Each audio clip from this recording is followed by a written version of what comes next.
Imagine for a moment that you are at the peak of your professional career. You are a man of science, a respected psychiatrist throughout Europe, with a mind trained in logic, clinical diagnosis, and empirical observation. You have a family that loves you, a solid house on the shores of Lake Zurich, and the respect of the intellectual community. You are Carl Gustav Jung, the man many consider the legitimate heir to Sigmund Freud. But suddenly, one night in 1913, while the outside world prepares for the Great War, your inner world decides to declare its own war. The ground beneath your feet, that ground made of rationality and prestige, simply disappears. You begin to be assaulted by visions you cannot control. You see a wave of blood covering the lowlands of Europe, from the Alps to the North Sea. You hear voices speaking to you from the dark corners of your library. You feel that the wall separating wakefulness from sleep, sanity from psychosis, is crumbling stone by stone. In that moment of pure terror, you have a decision to make, a decision that would mark the fate of modern psychology. You can seek refuge in traditional medicine, trying to suppress those symptoms as if they were a shameful disease, or you can do something that no one in their right mind would dare to do. You can decide to voluntarily jump into the abyss. You can decide to open the door to those monsters and ask them what they want from you. This is the starting point of the Red Book, or Liber Novus. For nearly a century, this volume was the best-kept secret in psychiatry. It remained locked in the darkness of a Swiss bank vault, protected by Jung's heirs as if it were a time bomb, and in a way, it was. They feared that if the world saw what Jung had written and painted in those pages, his reputation as a serious scientist would vanish, leaving only the trace of a man who had, apparently, gone mad. But what they found when that vault was finally opened in the year 2009 was not the delirium of a madman, but the most detailed map ever created of the human soul. Jung did not get lost in his psychosis. He turned it into his laboratory. He decided to explore the unconscious not as a doctor observing a patient, but as an explorer venturing into an unknown jungle without a compass, relying only on his instinct and his ability to record the truth. To understand why Jung reached this state of collapse, we must look at the cracks that formed in his life years earlier. The deepest of all was his break with Sigmund Freud. To Jung, Freud had been more than a mentor. He had been a father figure, the man who had given him the keys to understanding the world of dreams. But Freud was a dogmatic man. To him, the unconscious was little more than a dark basement where we hid our repressed sexual desires and childhood traumas. It was a place that had to be conquered and subdued by reason. Jung, however, began to see things that did not fit into Freud's theory. While working with schizophrenic patients at the Berghelsley Hospital, he noticed that their delusions were not random. Many of them had visions and used symbols that were repeated in ancient mythologies that those patients had never studied. How was it possible for an uneducated Swiss peasant to dream of Egyptian myths or solar initiation rites? Jung began to suspect that the unconscious was not a personal basement, but a collective ocean. This intellectual divergence became a personal war. When Jung published his work, Psychology of the Unconscious, challenging the primacy of sex in Freudian theory, the rupture was total. Freud expelled him from his circle, stopped speaking to him, and branded him a traitor. Overnight, Jung found himself alone. He had lost his intellectual compass and his community. This loneliness was the breeding ground for his crisis. Between 1913 and 1917, Jung lived what he called his confrontation with the unconscious. It was not just a depression, it was a siege. He describes moments when the air in his study became dense, as if filled with invisible presences. His visions of the flood of blood became so vivid that he feared his brain was suffering physical damage. But then, World War I broke out. Jung had a terrifying epiphany. His visions were not the symptom of a private illness, but the perception of a collective trauma that was about to explode in the real world. He understood that the modern human being is disconnected from their own depths, and that this disconnection produces monsters. He decided that his mission would be to go down into that darkness and find the language for modern man to speak to his soul. This is where the physical object that obsesses us today is born. Jung bought a large book of blank folios, bound in red leather, and began to transfer his experiences there. But he did not do it in just any way. Liber Novus is a work of art that defies any classification. When you open its pages, you encounter medieval Gothic calligraphy. Written with a precision bordering on the obsessive, Jung spent hours drawing each letter, each illuminated capital, as if transcribing a sacred text. This act of writing by hand, with deliberate slowness, was his anchor to reality. If he wrote fast, madness dragged him away. If he wrote with the slowness of a monk, he managed to process the vision. The paintings in the Red Book are, perhaps, the most striking. Jung, who never considered himself a professional artist, proved to have an astonishing visionary capacity. His paintings are not decorative, they are explosive mandalas, representations of deities that seem taken from a fever dream, and cosmic diagrams that attempt to unify opposites, heaven and hell, man and woman, order and chaos. Each painting is an attempt to trap a force of the unconscious on paper so that it could not harm him in his mind. He painted the giant Isdubar, a figure representing the ancient and primitive force that feels wounded by modern rationalism. He painted death, represented not as a skeleton, but as a transforming presence. He painted the sun rising from the bowels of the earth. For Jung, the book was his private cathedral. He allowed no one to see it. In the silent nights of Kusnacht, surrounded by his drawing tools and pens, Jung was not just recording his thoughts, he was building a bridge between two worlds. The book is the physical testimony of a man who became his own subject of experimentation, transforming his pain and fear into an aesthetic structure of terrifying beauty. But how was this book actually written? Jung did not limit himself to waiting for dreams to arrive while he slept. He developed a revolutionary technique that we know today as active imagination. For Jung, passive fantasy is what happens when you get distracted and let your mind wander aimlessly. Active imagination, on the contrary, is a process of extreme will. It consists of lowering the ego's guard enough for images of the unconscious to emerge, but keeping consciousness awake enough to engage in a dialogue with them. Imagine Jung sitting in his armchair. He closes his eyes and visualizes himself descending a staircase into a deep cavern. Upon reaching the bottom, he encounters characters. These characters are not fragments of his imagination in the common sense. For Jung, they are autonomous personalities. They have their own voices, their own desires, and often know things that Jung is completely unaware of. Jung talked to them. He asked them who they were, what they wanted from him, and why they appeared in that form. Sometimes the answers were cryptic. Other times, they were of a wisdom that left him trembling. This process is what differentiates Jung from any other psychologist. He believed that the unconscious has its own intelligence, an intelligence that is much older and vaster than our small, rational mind.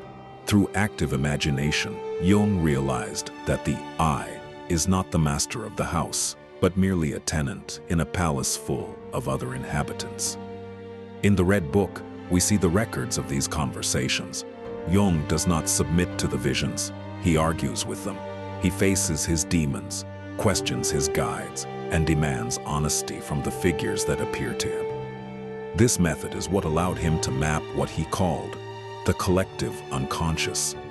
He discovered that we all carry within us a pantheon of gods and monsters, and that our mental health depends on our ability to sit at the table with them and listen to them instead of trying to expel them. The Red Book is the diary of that endless dialogue, a technique that Jung considered the fastest path, but also the most dangerous, toward the center of the being. When we cross the threshold of the Red Book, we leave behind the world of abstract ideas to enter a realm inhabited by figures of an almost carnal density. For Jung, the unconscious was not a database of concepts, but a theater of living entities. This is where the script of his life is populated with characters who seem to have waited thousands of years to be heard. The most imposing of all, the one who becomes the axis of his spiritual orientation, is Philemon. Jung describes him as a wise old man, with a white beard and piercing eyes, but with a physical appearance that defies human logic. He has bull horns and the wings of a kingfisher. Philemon is not a literary construction. He is a presence that Jung met in his garden, walking by his side while they discussed the nature of reality. Philemon represented to him the spirit of the depths, a wisdom that does not emanate from academic education, but from the biological memory of the species. It was Philemon who taught him the hardest lesson to assimilate, that thoughts are not created by the human being, but appear in the mind like birds in a tree. This idea, which is an insult to the Western ego, was for Jung the key to his mental health. If you are not the owner of your thoughts, then you can observe them objectively. You can dialogue with them without being devoured by their emotional charge. But Jung's pantheon is not a place of light. Beside Philemon walks Elijah, the blind prophet of the Old Testament, representing law and rigid tradition, and Salome, a young woman who in the biblical myth demanded the head of John the Baptist. For Jung, Salome was the personification of his own anima, that feminine and emotional part that he, as a man of science, had repressed for decades. Seeing Jung, the bourgeois psychiatrist, sitting between a blind prophet and a mythical dancer is the perfect image of what he called the collective unconscious. These characters did not speak of Jung's life. They spoke of the history of humanity. They were archetypes, universal molds of human experience that come to life when the individual dares to stop looking outside. In the heart of this block, we must address the most terrifying encounter of all, the confrontation with the shadow. In the pages of the Red Book, the shadow is not a simple dark spot. It is an active presence that forces Jung to commit symbolic acts of disturbing violence. In one of his most famous visions, Jung must murder Siegfried, the Germanic hero par excellence. For Jung, this act represented the death of the hero ideal, of the ego that wants to conquer the world through will. Only by killing the hero within himself could Jung become humble in the face of the immensity of the psyche. The symbolism of the book expands into visions of burning deserts, crystal cities, and serpents whispering secrets in forgotten languages. Jung understood that the symbol is not an explanation, it is an experience. Each mandala he painted, each serpent he drew intertwined in the Gothic pages, was an attempt to unify the opposites that tear us apart. Good and evil, masculine and feminine, order and chaos. The Red Book teaches us that we are not simple beings, but battlefields, where titanic forces fight for control, and the only way not to be a victim of that war is precisely what Jung did. Sit all the combatants at a table, give them a name, paint their faces, and force them to speak to each other. This block is the chronicle of that divine and monstrous assembly that inhabits the silence of each one of us. To survive the siege of the images he recorded in the Red Book, Jung understood that writing was not enough. He needed a physical space to act as a temple and, at the same time, as a fortress. He could not integrate the spirit of the depths, living only in his elegant house in Küsnacht, surrounded by the comforts of the Swiss bourgeoisie and the interruptions of social life. He needed a place that was a three-dimensional representation of his own psyche. Thus, in 1923, after the death of his mother, another event that shook the foundations of his world, Jung began the construction of the Bollingen Tower. Bollingen was not a summer house or an architectural whim. It was a life experiment. Jung bought a plot of land on the shore of Lake Zurich and, literally, began to build with his own hands. At first, it was just a basic circular structure, a tower reminiscent of medieval fortresses or primitive dwellings. Jung insisted that the tower have no electricity, no running water, and no central heating. He wanted to regain contact with primordial elements, the fire in the fireplace for cooking, water drawn from the well, candlelight for writing. For him, modern man was sick from disconnection. By eliminating technology, Jung was forcing his ego to reconnect with the rhythm of nature and the unconscious. As his visions in the Red Book became more complex, the tower also grew. Over the next 12 years, Jung added new sections to the structure. Each expansion corresponded to a new discovery on his inner map. If the Red Book was the written record of his journey, the Bollingen Tower was its physical body. There, Jung felt in his true essence. He said that in the tower he was the one who has always been and the one who will always be. He dressed in simple clothes, chopped his own wood, and spent hours in a silence broken only by the sound of water hitting the stones of the lake. On the walls of Bollingen, Jung began to carve symbols directly into the stone. One of the most famous elements is a large cubic stone that Jung sculpted with inscriptions in Latin and Greek, dedicated to the figures that had guided him in the Red Book. To the local neighbors, Jung was a strange man, a famous doctor who behaved like a hermit stonemason. But for Jung, this manual work was what maintained his sanity. Physical contact with the cold, heavy stone was the necessary counterpoint to the ethereal volatility of his visions.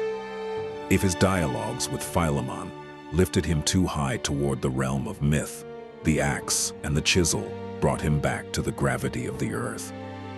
The tower functioned as an alchemical womb. There, Jung could afford the luxury of not being the great psychiatrist.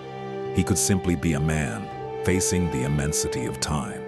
In one of the rooms, Jung painted murals reflecting the most powerful scenes from the Red Book, transforming the walls into an extension of his manuscript. Bollingen taught him that the secret of mental health is structure. The unconscious is an ocean that can flood everything if there are no solid walls to contain it. The tower was that wall. This stage of his life leaves us with a profound lesson about the need to have a sacred place in our modern existence. Jung believed that without a space dedicated to silence and introspection, the human soul withers and ends up projecting its shadows outward in the form of violence or neurosis. Bollingen was his anchor. It was the place where the Red Book stopped being a record of crisis to become a philosophy of life. There, between the wood smoke and the cold of the stone, Jung discovered that peace is not found by fleeing from internal monsters, but by building them a house where they can live in harmony with us. The Bollingen Tower stands today as a silent testament that the greatest work of architecture a human being can perform is ultimately the reconstruction of their own soul. The impact of the Red Book did not stop at the walls of the Bollingen Tower or in the secret archives of the Jung family. Although the manuscript remained hidden for almost a century, the smoke of the ideas Jung distilled in its pages had already leaked into the collective unconscious of Western culture long before its official publication in the year 2009. To understand Jung's legacy, we must understand that he is the invisible architect of almost all the stories we consume today in cinema, literature, and video games. The most evident and powerful connection is found in the work of Joseph Campbell. Campbell, a mythologist who dedicated his life to studying the world's religions, was a voracious reader of the theories Jung extracted directly from his visions in the Red Book. It was Campbell who took the Jungian concept of the inner journey and transformed it into what we know today as the hero's journey or the monomyth. This narrative structure, describing a protagonist's descent into an unknown world to obtain a treasure and return transformed is exactly the process Jung recorded in his red leather notebook. When George Lucas created the Star Wars saga, or when J.R.R. Tolkien delved into the mythology of Middle-earth, they were using, consciously or unconsciously, the tools Jung forged in his Crisis. Luke Skywalker descending into the cave on Dagobah to face a vision of himself as Darth Vader is the purest cinematic representation of the confrontation with the shadow that Jung described in Liber Novus. Jung taught us that the hero is not the one who defeats an external enemy, but the one who has the courage to descend into their own personal hell and not be devoured by it. Every time we see a movie where the protagonist must integrate their dark side to achieve victory, we are witnessing an echo of what Jung lived between 1913 and 1916. But the influence of the Red Book goes beyond plot structure. It infiltrates the visual aesthetics of our era. Before Jung, symbolic art was often seen as purely decorative or religious. Jung gave it a psychological function. The use of mandalas, which Jung painted obsessively in his book as a way to center his fragmented mind, has become today a global tool for meditation and art therapy. Jung discovered that the psyche has a natural tendency toward geometric order when threatened by chaos. Today, when we see the use of complex geometries in the films of directors like Christopher Nolan or in the aesthetics of modern science fiction, we are seeing the culture's attempt to visually represent the complexity of the mind that Jung mapped first. In the world of contemporary art, figures like Alejandro Jodorowsky or H.R. Giger, the creator of the alien aesthetic, have drunk directly from the dark spring of the Red Book. Giger, in particular, captured that feeling of terror and fascination before the organic and the mechanical that Jung felt when observing the autonomous figures of his unconscious. Surrealist art and abstract expressionism cannot be fully understood without the validation Jung gave to the inner image. Jung proved that a painting does not have to represent the external world to be real. It can be the faithful portrait of a state of the soul. The most fascinating thing about this legacy is how it has changed our way of understanding fanaticism and villainy. Thanks to the dissemination of the ideas from the Red Book, the modern public no longer accepts flat villains who are bad just because. Now we demand to understand their shadow. We understand, thanks to Jung, that evil is often a part of the psyche that has been denied and projected outward. This has allowed for an unprecedented narrative maturity. The Red Book gave us the intellectual permission to explore darkness without immediately condemning it, understanding it as a necessary stage in the process of individuation. This block invites us to reflect on how our own cultural preferences, the movies that move us, the books that obsess us, are connected to Jung's journey. He did not write a book for psychologists. He wrote a map for humanity. A map that tells us our strangest fantasies and deepest fears are, in reality, the golden threads connecting us to the sacred history of the species. By watching today's cinema, we are not just looking for entertainment. We are desperately seeking the same integration Jung sought in his Zurich study, trying to find a meaning that unifies our lights and our shadows into a single, coherent story.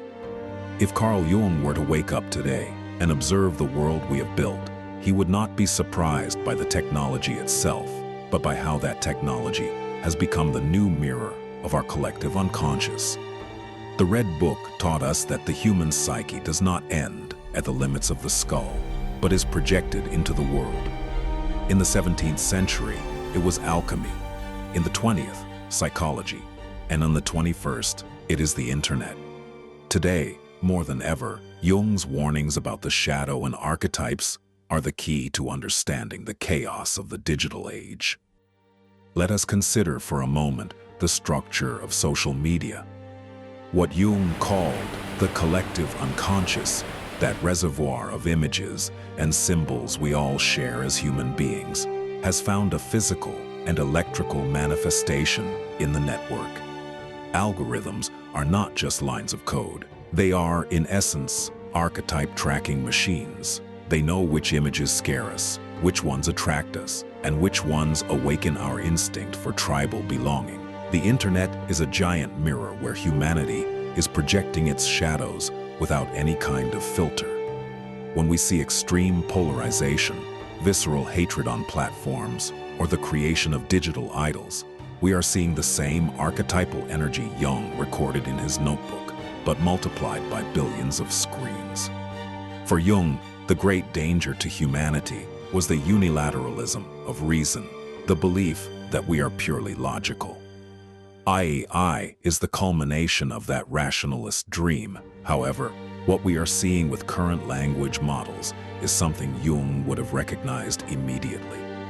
These machines are learning to speak through the human collective unconscious. Having been trained on everything we have written, our myths, our fears, our literature, AI begins to behave like an autonomous figure of the psyche. Sometimes it gives us answers of ancestral wisdom, and other times it manifests prejudices and shadows that we would prefer not to see. AI is becoming humanity's new Philemon, an entity that seems to know more than we do, but lacks a soul of its own, forcing us to be the guardians of consciousness. Jung warned in the Red Book that when a society denies its shadow, that shadow manifests externally as a catastrophe. In the digital world, the persona, that social mask we show to others, has become hypertrophied. On Instagram or LinkedIn, we build perfect, bright, and successful versions of ourselves. But Jung would tell us that the more the mask shines, the darker and denser the shadow hidden behind it becomes. This disconnection between our digital image and our human reality is the source of modern anxiety and depression. We are trying to live in a world of figures of light, forgetting that, as Jung wrote, enlightenment only comes when we dare to look at our own darkness. What would the Red Book say about our obsession with surveillance and transparency? Jung believed in secrets.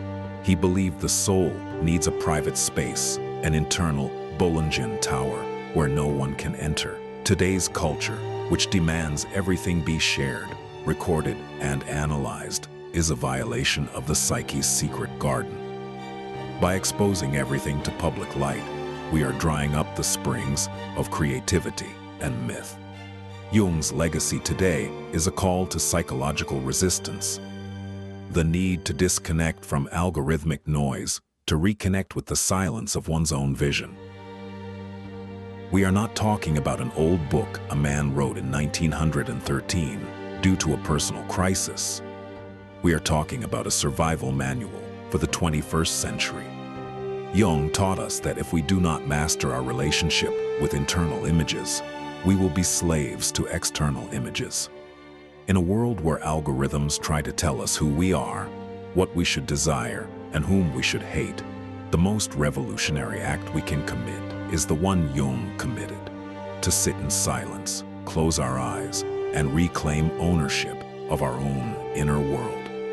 The Red Book is ultimately a treatise on the sovereignty of the soul against any kind of tyranny, whether religious, political, or technological. While Jung continued to fill the pages of the Red Book with visions of bleeding suns and speaking serpents, he faced a distressing intellectual problem. He had no historical frame of reference for what he was experiencing. He felt like a castaway on an unknown island, speaking a language no one else understood. He feared his experience was purely subjective, an isolated delirium, with no connection to human culture. However, everything changed when, years after having initiated his confrontation with the unconscious, an ancient Chinese alchemy text called The Secret of the Golden Flower fell into his hands. Upon reading it, Jung felt a shiver of recognition. What those alchemists described as the circulation of light, or the creation of the diamond body, was exactly what he had been painting in his mandalas in the Red Book. It was then that Jung understood that alchemy was not, as modern science thought, a clumsy and superstitious ancestor of chemistry, but something much deeper. It was a form of projected psychology. The alchemists, in trying to transform lead into gold, were actually describing the process of transforming the fragmented personality into a psychic totality. This discovery was what allowed Jung to finally exit the Red Book and begin writing his great scientific works. He realized that his journey was not that of a madman, but that of a modern alchemical adept. In the Red Book, Jung often speaks of the unio oppositorum, or the union of opposites. In alchemy, this is known as a mysterium conjunctionis, the mystical wedding between the sun and the moon, sulfur and mercury, the masculine and the feminine. Jung saw in his own visions the repetition of these millenary themes. He understood that the collective unconscious speaks in the language of metals and fire because those are the symbols of deep transformation. Alchemy gave Jung the structure for his concept of the individuation.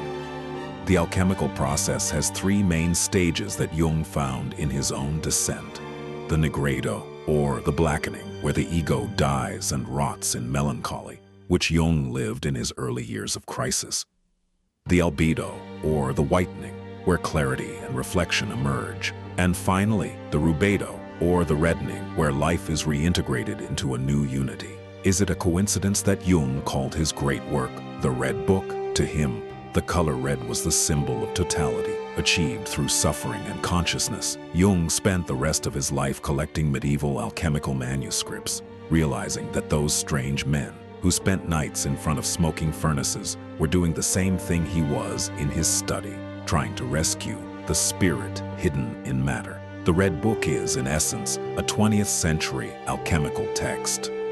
It is proof that myths do not die, they only change form. When Jung painted his mandalas, he was performing the squaring of the circle, the great mathematical and symbolic problem of alchemy that represents perfect harmony. This link with alchemy is what makes Jung's legacy so resistant to time. It tells us there is a golden rule in the psyche. Nothing is lost, everything is transformed. Pain, neurosis, and fear are not biological errors, but the raw material, the prima materia of the alchemists, which we must put into the crucible of our consciousness to distill the gold of meaning. Without the Red Book, Jung would never have discovered this connection, and analytical psychology would be a dry and lifeless theory. Thanks to his descent, today we understand that each of us is an alchemist in the laboratory of our own life, trying to convert the lead of our routine and our traumas into the goal of an authentic and complete existence. To be faithful to the spirit of the Red Book, we cannot simply treat Carl Jung as a secular saint or an infallible prophet. Jung himself taught us that where there is much light, the shadow is proportionately deep. The publication of Liber Novus in the year 2009 not only sparked admiration, but also reopened old wounds and controversies that had surrounded Jung's figure for decades. If we want to understand the totality of the man, we must have the courage to also look at his stains. The most persistent criticism comes from the field of rationalist science. Many contemporary psychologists and neuroscientists see the Red Book not as a map of the soul, but as the documented record of a poorly managed psychotic break. For strict materialism, Jung's visions are not archetypes of the collective unconscious, but simple dysfunctions of neurotransmitters or projections of a narcissistic mind that refuse to accept its own fragility. From this perspective, Jung was not an explorer, but a man who got lost in his own fantasy and had enough literary skill to disguise his delirium as scientific theory. This criticism is fundamental. To what extent is it dangerous to invite people to dialogue with their internal voices without rigorous clinical supervision? Another important shadow in Jung's life, which the Red Book helps to put into context but not to excuse, is his complex relationship with the political climate of the 30s in Germany. His role as president of the International General Medical Society for Psychotherapy during the rise of Nazism has been intensely debated. Although Jung was never a Nazi and helped many Jewish colleagues escape, his writings from that time contain generalizations about Jewish psychology versus Aryan psychology that are deeply uncomfortable and painful today. Upon reading the Red Book, some critics suggest that Jung was so absorbed in his own mythical world and in his visions of the wave of blood over Europe that he lost his moral compass in the real political world, demonstrating that an excess of introspection can blind us to concrete social injustices. Finally, there is the criticism of his personal life. The Red Book is a monument to the search for truth, but Jung often sought it at the cost of the suffering of the women in his life. His relationship with Toni Wolff, one of his patients who later became his collaborator and mistress, with the consent of his wife Emma, is the clearest example. Jung justified this family structure by claiming that Toni was his second wife and his guide in the world of visions. But from a modern perspective, this is often seen as a form of patriarchal privilege disguised as spiritual necessity. Why is it important to mention this in a video about the Red Book? Because the book itself is a treatise on human imperfection.